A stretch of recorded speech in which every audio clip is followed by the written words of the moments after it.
Hello, and welcome back. You're tuned in to Wine in 9, where all you need to learn about wine in 9 minutes or less.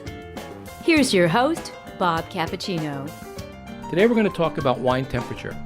Simple topic, but it's really important. First, the whys about wine temperatures. There's a bit of confusion about wine service. In this country, we have a tendency to serve our whites too cold and our reds too warm. Now, this has a big impact upon how you basically can appreciate or get the full measure of enjoyment from your wines. Now, let me tell you a little bit about why.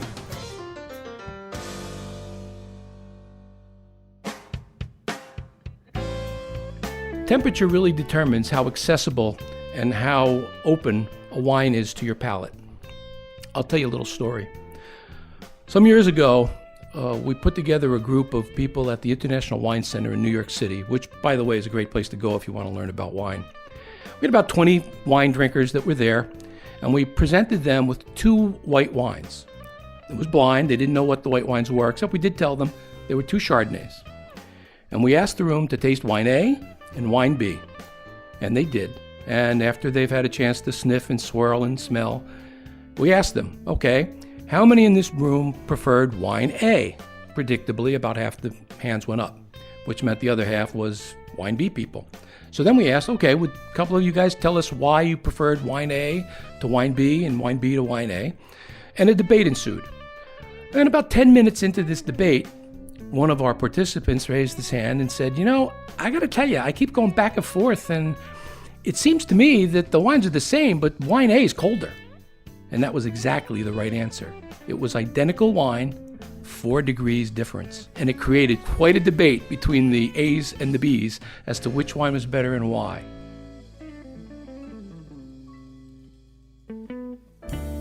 Now, why is that? Temperature does affect all the components of the wine. It affects the aroma and the bouquet.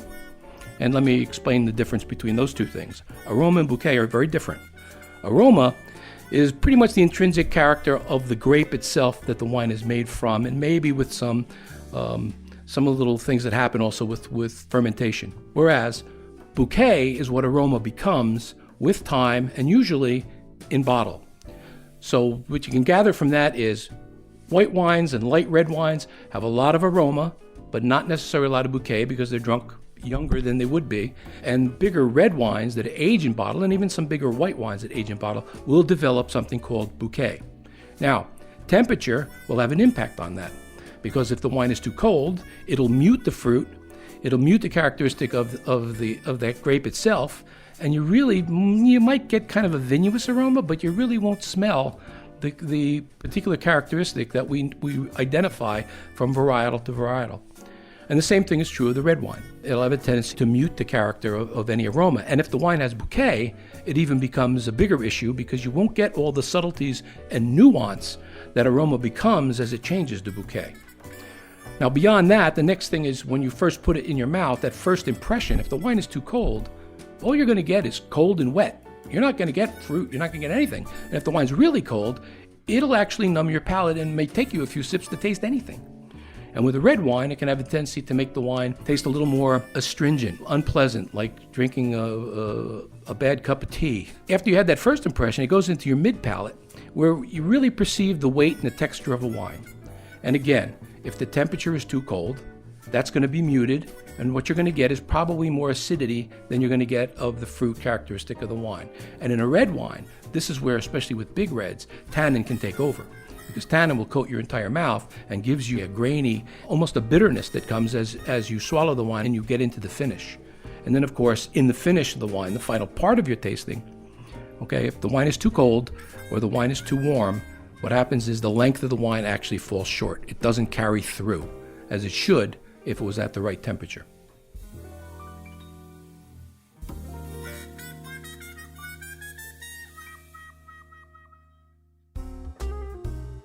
As a rule, I think you'll find that when you're thinking about how you want to serve your wines, sparkling wines are the wines you're going to serve the coldest, and they're usually going to be served maybe in the low to mid 40s. You want those wines to be crisp. You want to be able to capture the effervescence, and that will come through at that temperature. With white wines, you want the high 40s. You don't want to get it really colder than that, because then again you're going to lose those fruit characteristics that we're looking for. Now, heavier white wines, which you almost treat like light red wines, Chardonnays that have butteriness and oakiness to them, okay? You got to think of them almost like light red wines, and they need to be even a little less chilled, maybe in the low 50s, okay? And then big reds, when you start talking about the big hearty wines, these are wines that really should be in their low to mid 60s, okay? And then you'll basically be able to bring out all the flavor and characteristics that are in these wines. And as I said before, if you think about that, that was pretty much what they meant by room temperature, 100 years ago. This brings you into the right spot. And another rule of thumb is if your bottle of red, if it's cool to the touch, it's probably fine. But if the wine frosts up, whether it's white or red, the wine's too cold. Let it warm up.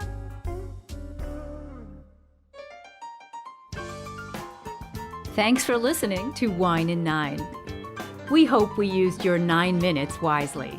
If so, or if not, please let us know. Give us your feedback, good, bad, whatever. We'd love to hear from you. Look for Wine in 9 across social media. We're at winein9.com, YouTube, Facebook, Twitter, and Instagram. So grab a glass and join, subscribe, download, tweet, whichever you choose. Or you can go to our home base at winein9.com. Want to email? We're at info@winein9.com.